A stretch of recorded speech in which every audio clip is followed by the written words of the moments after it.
안녕하세요. 융클쌤이 다시 돌아왔습니다.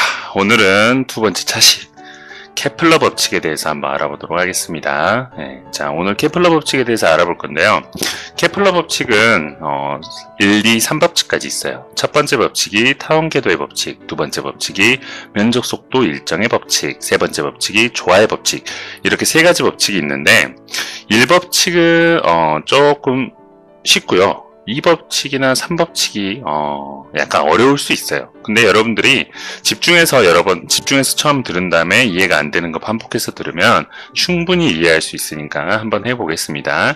사실 이 부분이 선생님이 가르치게 될 태양계 역학 부분에서는 어떻게 보면 가장 어려운 파트일 수도 있어요. 그래서 어떻게 보면은 가장 중요하기도 하죠. 왜냐하면 이 부분에서 친구들이 문제를 많이 틀려요. 그래서 변별 문제가 대부분 여기서 나옵니다.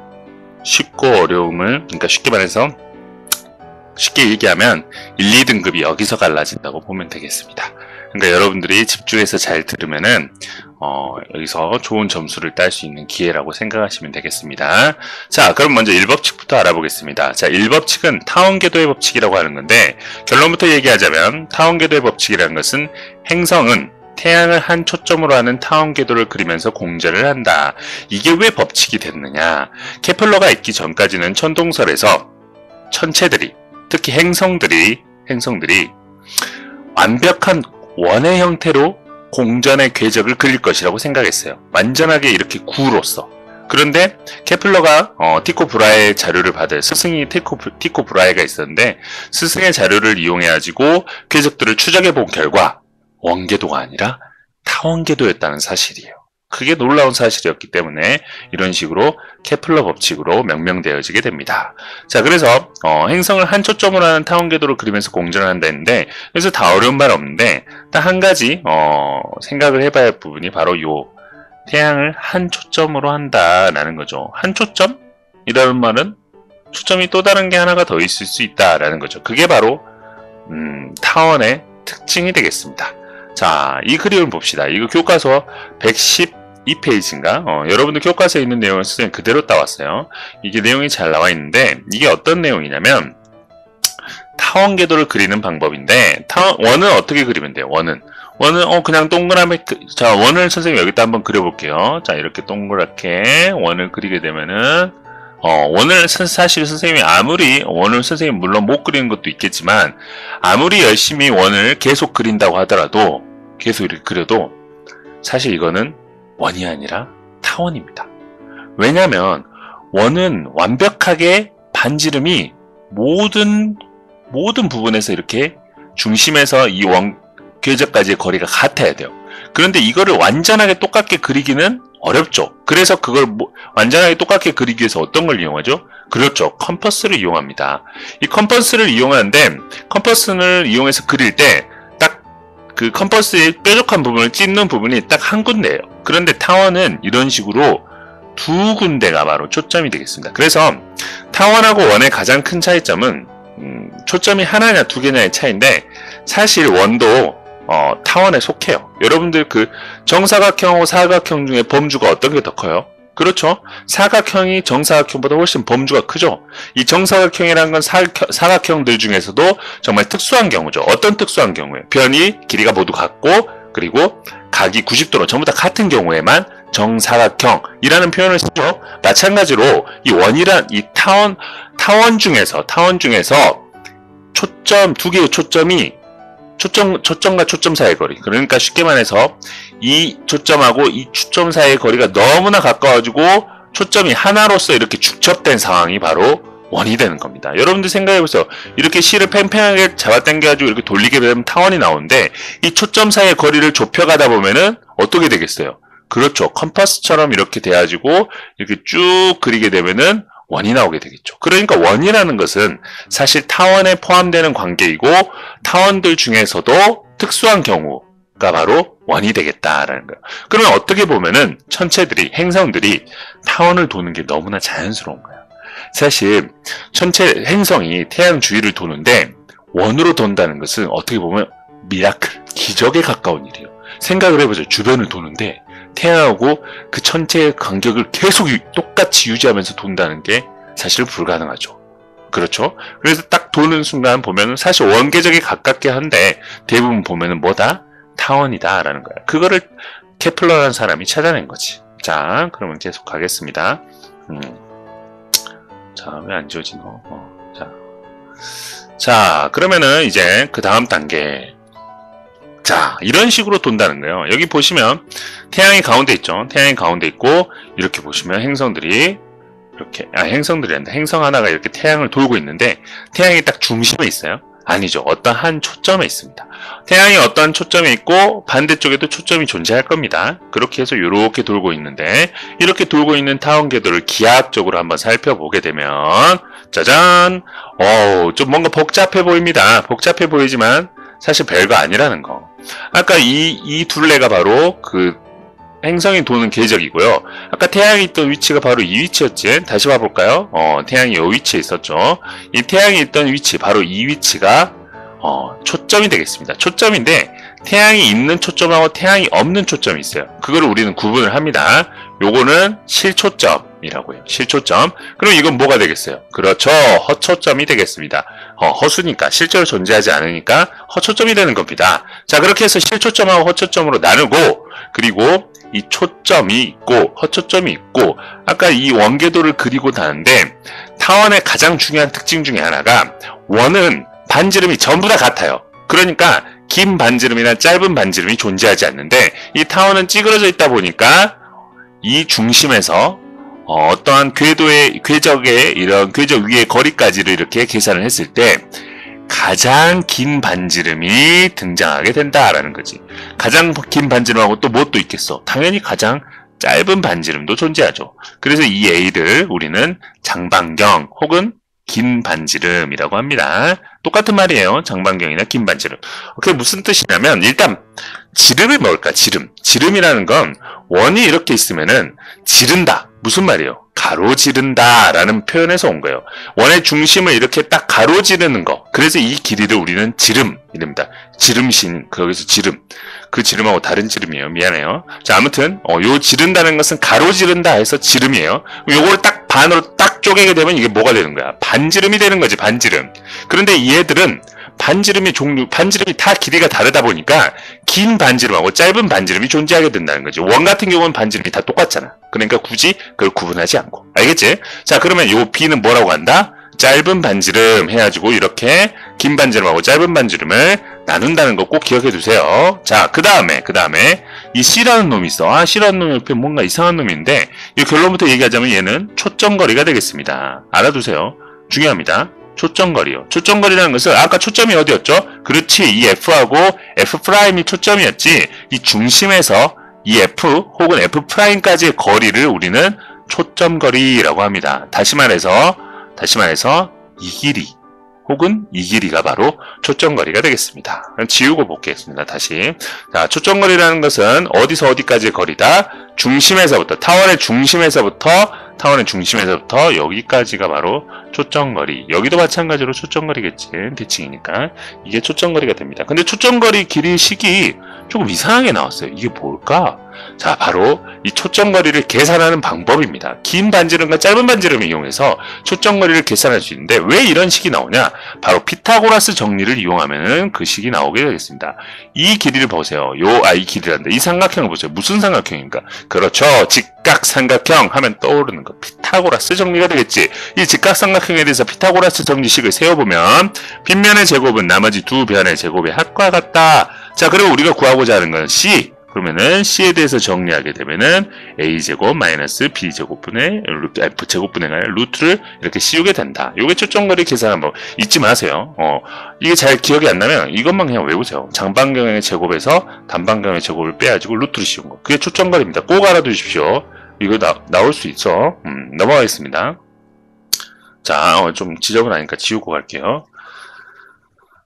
그 다음에 초점거리까지 했고 그 다음에 여러분들이 하나 또 알아야 될 게 원일점하고 근일점을 구분을 할 줄 알아야 돼요. 원일점하고 근일점. 그 원일점하고 근일점이 뭐냐?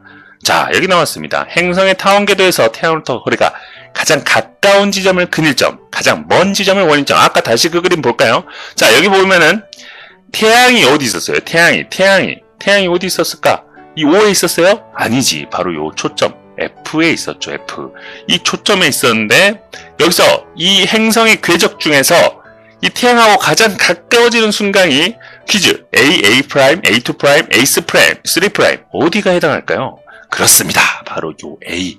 이 지점이 바로 근일점이 되겠습니다. 자, 그럼 원일점 찾아보세요. 원일점 맞습니다. 요 A3' 지점이 바로 원일점이 되겠습니다. 이렇게 해서 근일점과 원일점 타원계에서 꼭 구분할 수 있으시길 바라겠습니다.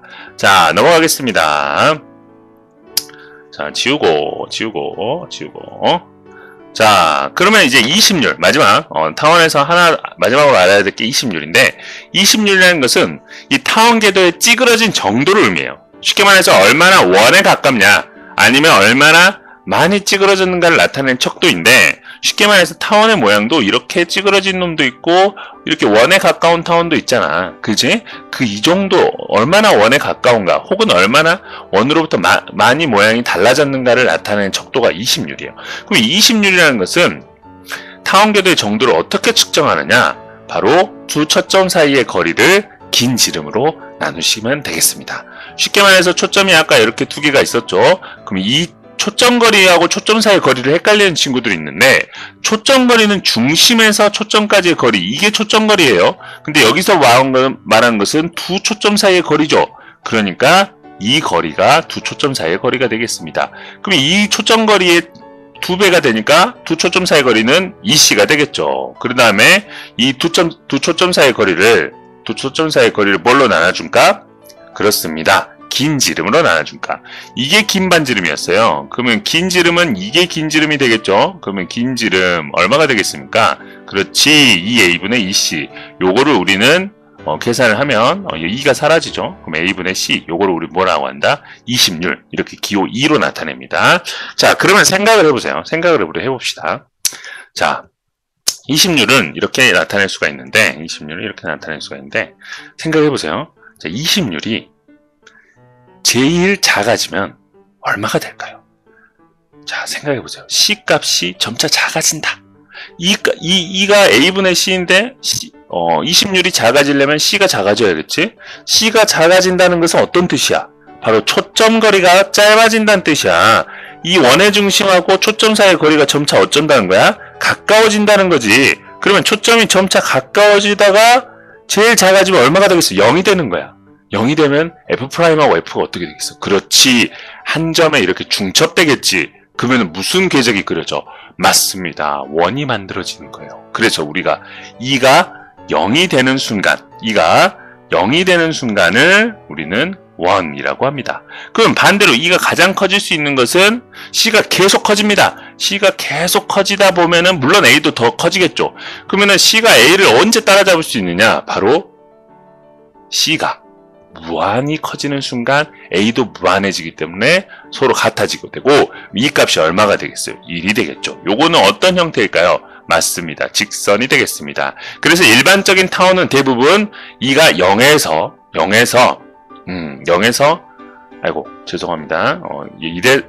0에서 1 사이 값을 갖습니다. 대부분 20률은 0보다 크고 1보다 작아요. 그런데 0에 가까워질수록 그 모양이 1에 가까워지는 거고 1에 가까워질수록 좀 더 찌그러진 모양이 되겠죠. 그러면 이 1번하고 2번 중에서는 뭐가 20률이 클까요? 그렇습니다. 이게 20률이 큽니다. 왜냐하면 중심으로부터 초점이 벗어난 정도가 크기 때문이에요. 알겠죠? 자, 그럼 넘어가겠습니다.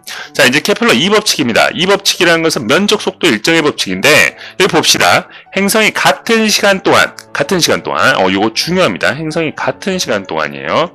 자, 행성이 같은 시간 동안, 아이고, 잠깐 펜이 안 나오네.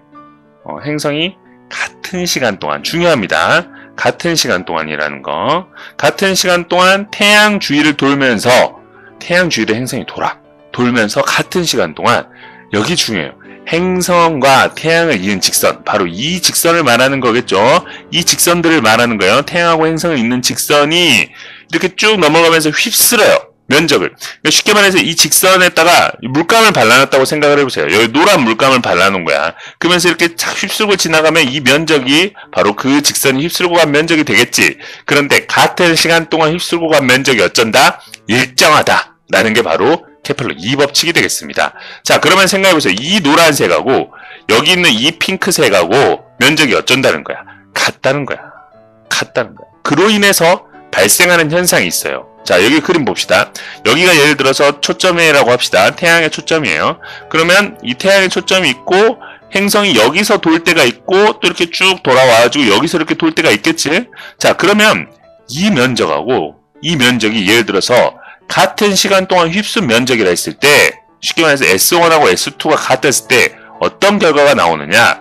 V1이 V2보다 커지는 결과가 나옵니다. 무슨 말이냐면 V1이라는 것은 이 가까운 지점, 쉽게 말해서 초점의 거리를 따졌을 때 이 거리를 R1이라고 합시다. 그리고 이 거리가 R1이에요. 이 거리를 R2라고 할게요. 그러면 R1하고 R2를 비교했을 때는 뭐가 더 짧아요? 그렇죠. R1이 더 짧습니다. 그럼 가장 짧은 순간이 바로 이 지점이죠. 여기를 근일점이라고 여기를 원일점이라고 한다고 했어요. 자, 어쨌거나 근일점하고 원일점을 지나면서 만든 부채꼴의 면적이 같았을 때, 그러면 같은 시간 동안 휩쓴 거예요.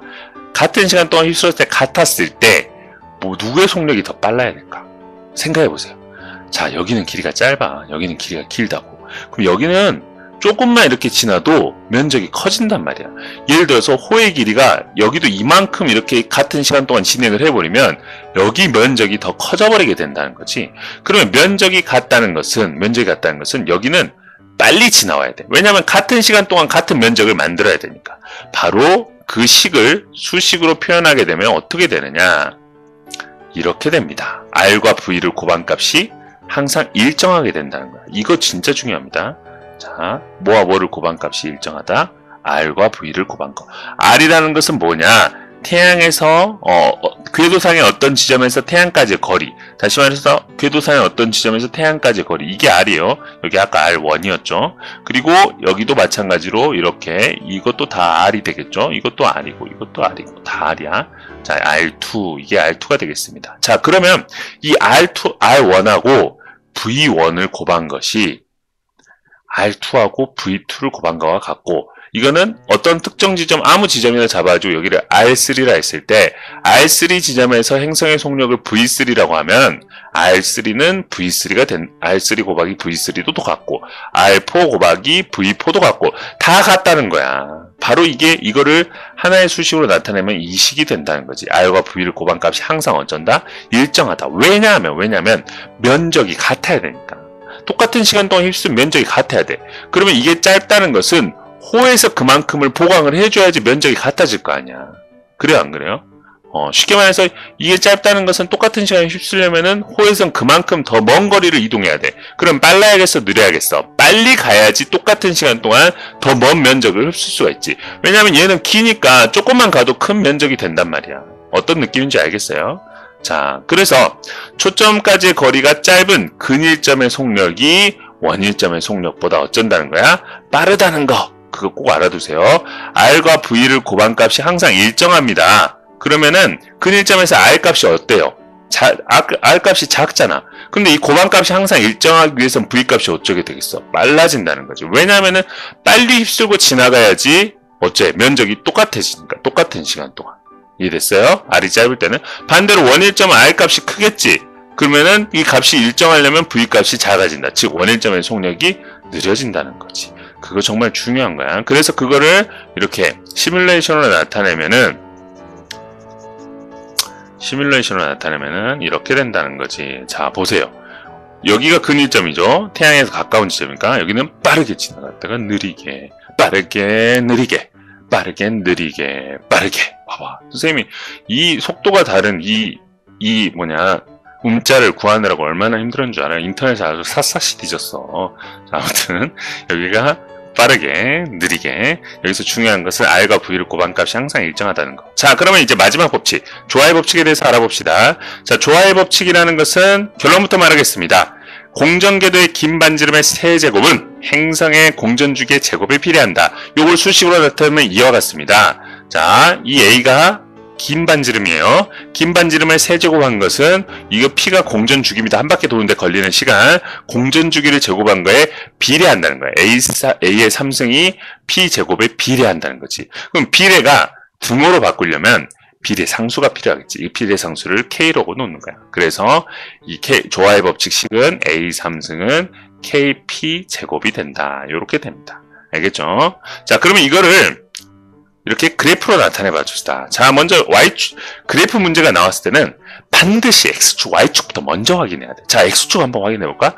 X축이 A 3승이야. 여기서 긴 반지름의 3승이지. 그런데 단위를 뭐 썼어요? 어떤 길이의 단위를 썼냐? 태양과 지구 사이의 거리인 AU 단위를 썼습니다. IU가 아니라. 미안합니다. 자, 그 다음에 여기는 공전 주기의 제곱이에요. 공전 주기의 제곱이니까, 주기니까 시간이겠지. 시간 중에서도 2열의 단위, 연의 단위, 그 연이 아니야. 아무튼 2열의 단위가 되겠습니다. 요렇게 해서 정말 신기한 거는 X축의 A 3승, 그리고 Y축의 P 제곱으로 났어. 그런 다음에 수성, 금성, 지구, 화성, 목성, 토성, 천왕성, 해왕성의 좌표를 찍어봤다는 거야. 좌표를 어느쯤 위치할까 하고 찍어봤다는 거지. 쉽게 말해서 수성의 A가 3승일 때 금성이 얼마이고, 그리고 수성이 A 3승일 때 P 제곱값이 얼마이고, 그거를 이렇게 좌표 편만상에 나타냈던 거야. 그렇게 해가지고 그걸 쭉 이었더니, 어머머, 어쨌다는 거야. 이렇게 조화롭게도 모두가 A 3승과 P 제곱이 비례하는 거야. 하나의 천체도 예외가 없이 모든 수금지와 목토, 천에 전부 다 하나도 빠짐없이 A 3승의 P 제곱에 비례하다는 거야. 여러분들 생각해보세요. 이 그래프가 어떻게 나와요? Y는 AX 그래프지. X 값이 지금 A 3승이고 그 다음에 Y 값이 P 제곱인 거야. 그런데 그 천체들이 수금지와 목토, 천해가 모두 다 이 식을 만족하다라는 거지. 어마어마한 거지.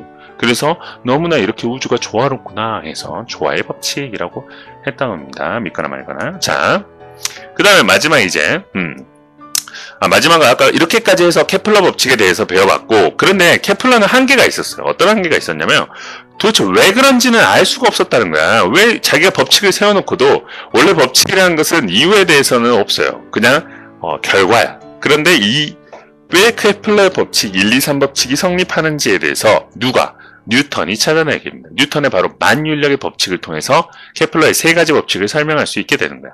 자, 만유인력 법칙이라는 건 뭐냐? 간단합니다. 세상 만물이 가지고 있다는 거야. 어떤 것을 끌어당기는 힘을. 세상 만물이 가지고 질량을 가진 세상의 모든 물체들은 서로가 서로를 끌어당겨요. 쉽게 말해서 여러분하고 선생님도 끌어당깁니다. 아우, 소름 돋죠? 예, 맞습니다. 물론 지금 끌어당기고 있는데 왜 안 느껴지냐면 거리가 멀어서도 그렇겠지만 조금 이따 나오겠지만 만유인력 상수값이 너무나 작아요. 그래서 우리는 그 인력을 느끼지는 못하지만 실제로 작용한다는 거. 그런데 우리가 만유인력을 느끼는 경우가 있지. 바로 뭐예요? 지구와 여러분 사이의 만유인력이 되겠습니다. 그거 뭐예요? 중력이죠, 중력. 중력 또한 만유인력인데 쉽게 말해서 지구하고 나 사이에 끌어당기는 힘, 그 만유인력을 중력이라고 부르는 거예요. 쉽게 말해서 두 물체 사이에 끌어당기는 힘을 만유인력이라고 하는데 그 두 물체 중에 한 물체가 천체가 되면, 행성이 되면, 천체가 되면 그 천체의 중력이 되는 거야. 그 만유인력이. 자, 그런데 왜 도대체 선생님하고 여러분 사이에는 끌어당기는 힘이 강하지가 않는데 지구하고 여러분 사이에는 끌어당기는 힘이 강할까? 왜 선생님하고 여러분 사이에 끌어당기는 힘이 강하지 않다고? 우리 둘 사이에 믿음이 부족해서? 그가 아니라 질량이, 여러분이 너무나 가볍기 때문이요. 여러분들 밥 좀 많이 먹어야 돼. 너무 날씬하고 너무 가벼우니까 만유인력이 느껴지지 않잖아. 어느 정도로 살찌워야 되냐면 지구 정도는 돼야. 그렇습니다. 쉽게 말해서 지구는 너무 질량이 크니까 만유인력 상수가 적더라도 그거를 커버해서 우리가 충분히 중력을 느낄 수 있게 된 거예요. 자, 그러면 이 만유인력은, 자, 이 말을 좀 더 있어 보이게 수식으로 표현하면은 이렇게 되겠습니다. 자, 이 F값이 만유인력이에요, 만유인력. 자, 이 만유인력은 뭐 때문에 생기느냐? 질량 때문에 생겨요. 질량을 가지고 있는 물체는 모두 다 만유인력이 작용합니다. 그러니까 생각해보세요. 질량 때문에 만유인력이 만들어지는 거야. 그러면 질량이 만유인력을 만들어내는 거지. 그러면 질량이 크면 클수록 만유인력이 어쩌겠어? 커지겠지. 당연히 질량 때문에 만유인력이 세지는 건데 원인이 커지면 결과가 당연히 커지겠지. 그래서 질량에 비례합니다. 질량의 곱세에 비례한다는 거. 두 물체니까 한 물체가 끌어당길 수는 없잖아. 그래서 물체 하나, 물체 둘. 이게 여러분의 질량이고 이게 선생님의 질량. 내 질량이 좀 더 크니까 라지. 근데 이게 지구가 되면은 이게 만유인력이 뭐가 된다? 중력이 된다라는 거야. 한 물체가 지구가 되면, 이게 지구가 되고 여러분의 질량은 몇이에요? 한 40kg 되나? 농담입니다. 한 자릿수 더 붙여야지. 미안합니다. 자, 아무튼 이렇게 해서 두 개의 물체 사이의 질량의 곱세 만유인력이 비례한다는 거. 그리고 거리가 멀면 멀수록 서로가 서로에 대한 영향력이 어떻게 되겠어? 약해지겠지. 그러니까 거리의 제곱에 반비례합니다. 거리값이 멀리 떨어질수록, 거리값이 커질수록 만유인력은 작아진 거야. 꼭 알아두세요. 이 수식 중요합니다. 여러분들 자주 쓰게 될 거예요. 근데 이걸 외우려고 하면 너무 힘들어. 그냥 이해를 하면 됩니다. 이해를. 어떻게 이해하냐면, 생각해. 만유인력이라는 건 두 물체 사이에 끌어당긴 질량을 가진 두 물체잖아. 그러니까 당연히 M이 몇 개야겠어? 두 개가 돼야겠지. 그런데 질량에 의해서 만유인력이 만들어지니까 비례하는 관계지. 질량이 커질수록 만유인력이 커져. 그러니까 당연히 분자에 있어야겠지. 질량값들이. 그리고 거리는 멀리 떨어질수록 서로의 영향력이 작아지니까. 그렇지? 그러니까 거리의 제곱에 반비례하고. 그러니까 이거를 음미하는 거야. 만유인력은 질량에 만들어지고 두 물체 사이에 끌어당기니까 질량도 두 개. 그런데 질량에 의해서 만유인력이 만들어지니까 분자에 있어야겠다. 그리고 거리가 멀어질수록 영향력이 약해지니까. 그런데 왜 도대체 R이 아니라 R 제곱이냐? 생각해보세요. 거리가 나로부터 떨어진다는 것은 내 거리가 떨어진 둘레가 정확하게 똑같이 영향력이 생기는 거야. 그러니까 필드라는 것은, 장이라는 것은, 중력장이라는 것은 쉽게 말해서 이렇게 펼쳐지듯이 생기는 거예요. 이렇게 직선상으로 생기는 게 아니라 펼쳐지듯이 생기니까 쉽게 말해서 나로부터 떨어진 거리 R이 얼마만큼 있어? 원의 둘레만큼 존재하겠지. 그러니까 그걸 면적으로 하면은 R의 제곱이 되는 거예요. 그래서 R 제곱만큼 약해져요. 자, 아무튼 그 다음에 이 G는 만유인력 상수가 되겠습니다. 여기서 아무튼 중요한 거는 만유인력이라는 것은 질량이 클수록 세지고 거리가 멀리 떨어질수록 약해진다라는 겁니다. 자, 그러면 이제 만유인력 법칙으로 케플러 법칙 이해해 봅시다. 자, 먼저 첫 번째 법칙은 행성이 태양 주위를 돈다는 거였어요. 왜 도대체 이렇게 행성은 직선 운동을 할 수도 있는데 계속 행성의 궤도를 도느냐? 간단합니다. 태양이 행성을 만유인력으로 끌어당기기 때문이야. 행성이 이쪽으로 가려고 하는데 여기서 이렇게 쫙 끌어당겨줘. 그러니까 궤적이 이렇게 바뀌고, 또 이쪽으로 이렇게 쭉 가려고 하는데 쭉 잡아당기면 또 궤적이 바뀌고, 그렇게 함으로써 태양 주위를 이렇게 계속 이렇게 공전할 수가 있는 거지. 자, 그 다음에 두 번째 법칙은 뭐였어요? 가까울수록 속력이 어떻게 됐어? 생각해봐. 근일점에서 빨랐어? 원일점에서 빨랐어? R과 V값이 계속 일정해야 돼. 그러면 R값이 작아질수록 V값이 커졌지? 근일점에서 빨랐어. 그러면 왜 도대체 근일점에서 빨랐느냐? 간단합니다. 세게 잡아당기니까. 어쩌니까? 세게 잡아당기. 근일점에서는 천체하고 태양 사이의 거리가 가까워져요? 멀어져요? 가까워지잖아. 그 만유인력식 생각해보세요. 만유인력식은 거리가 작아질수록 만유인력이 세지잖아. 그러니까 강하게 잡아당기니까 그 강하게 잡아당김에 의해서 속력이 빨라집니다. 그거를 우리는 구심력이라고 합니다. 구심력이라고 해요. 구심력 F는 어떻게 식을 나타내느냐? 오늘 식이 좀 많이 나오네. 미안해요. R분의 V제곱으로 나타내요. 이 R은 일단 구심력이라는 것은 원의 중심으로 작용하는 힘이에요. 구심력이 있어야지만 이런 타원운동이나 원운동이 가능한 거야. 구심력이 없이는 타원이나 원운동을 하지 않아요. 그냥 이렇게 쭉 나아가 버리지. 그런데 이 구심력을, 이 경우에는 천체들의 운동에서는 구심력 역할을 하는 게 뭐예요? 만유인력이라는 거지. 이 만유인력이 천체들을 잡아당겨서 구심력 역할을 하기 때문에 천체들이 태양 주위를 계속 도는 거야. 자, 그러면은 이 구심력이 커지게 되면은 속력이 어떻게 되냐는 거지. 빨라진다는 거야. 그러니까 생각해보세요. 가까우면은 만유인력이 세지니까 잡아당기면 확 잡아당겨지면서 속력이 빠르게 회전하게 되는 거예요. 여러분들 생각해보세요. 어떤 친구를 이렇게 손을 마주 잡고 이렇게 서로 이렇게 돌리고 있다고 생각을 해봐. 그러면서 친구를 빨리 돌리고 싶으면 어때? 강하게 잡아당기면 되겠지. 그러면 친구가 빨리 회전할 거 아니야. 이해됐어요? 그런 식으로 해서 생각하시면 되겠습니다. 그래서 결론을 정의하면 근일점에서는 속력이 원일점보다 빠른데 그 이유는 중력이 세기 때문이다. 만유인력이 세기 때문이다. 이렇게 설명하시면 된다라는 거예요. 자, 그 다음에 마지막에 이제 3법칙은 뭐였어요? A의 3승이 P제곱에 비례한다는 거였지. A 3승이 P제곱에 비례하기 때문에 비례상수를 이용하면 A 3승은 KP제곱 이렇게 나타낼 수 있어요. 요거는 이 식에 의해서 유도가 됩니다. 이렇게 나타나요. 이 식을 세우게 되면은, 이 식을 세워봅시다. 아까 만유인력하고 구심력이 같았지. 만유인력식이 어떻게 됐어요? R제곱분의 G 라지 M 스몰 m. 그리고 90역식은 어떻게 됐어요? R분의 MV 제곱이 됐지. 요거를 계속 전개해서 이런 식으로 질량도 썩어되고 R도 없어지고 V에다가 P분의 2파이 R 값을 집어넣어서 정리를 하게 되면 A3승 2파이분의 2파이 4파인가 2파인가 쓰면 기억이 잘 안 나네. 2파이분의 P 제곱이 나오는데 요게 바로 K 값이 되는 거예요. 왜냐하면 다 상수니까. 자, 그래서 A3수는 KP 제곱 이렇게 유도가 되는데 유도 과정을 쌤이 자세히는 안 보여줄 거예요. 사실 그냥 이 식으로부터 이렇게 유도가 됐구나. 다시 말해서 만유력이 90의 역할을 하기 때문에 A3승과 P제곱이 서로 비례하는구나. 이 정도로만 이해하시면 되겠습니다. 넘어가겠습니다. 자, 그 다음에 케플러 법칙 이제 오늘 수업 다 배웠고요. 정리해 봅시다. 첫 번째 법칙이 뭐였어요? 자, 이 그림 보세요. 태양 주위를 행성이 이렇게 돌고 있죠? 돌고 있는데 어떤 궤적으로? 그렇지, 타원 궤적으로. 이게 바로 케플러 1법칙. 케플러 1법칙은 타원 궤도의 법칙. 타원궤도의 법칙이었습니다. 자, 그 다음에 두 번째 법칙. 이 법칙은 뭐였어요? 그렇습니다. 면적 속도 일정의 법칙이었어요. 면적 속도. 여기서 면적 속도라는 것은 뭐였어요? 면적 속도 일정의 법칙. 면적 속도라는 건 뭐였지? 그렇지. 이 태양하고 어떤 천체를 잇는 이 직선이 6개월 혹은 1개월 뭐 똑같은 시간 동안 휩쓸고 간 면적이 항상 어쩌다 같다. 그래서 근일점에서는 훨씬 빠르게 움직이고 원일점에서는 느리게 움직인다. 이걸 수식으로 나타내면 R 곱하기 V 값은 일정 이렇게 표현할 수 있다고 했습니다. 수식으로 나타내면. 자, 그 다음에 마지막에 3법칙은 뭐였나요? 3법칙은 그렇지. A3승하고 P제곱이 서로 비례하는 관계에 놓여 있다라는 게 케플러 3법칙이었습니다. A라는 것은 뭐였어요? 긴 반지름. 그리고 B는 공전주기가 되겠지. 오늘 수업은 여기까지 하겠습니다. 여러분들 정말 수고 많았고요. 쌤이 최대한 빠르게 해봤는데 시간이 얼마나 걸렸는가 모르겠는데 정말 수고 많았습니다.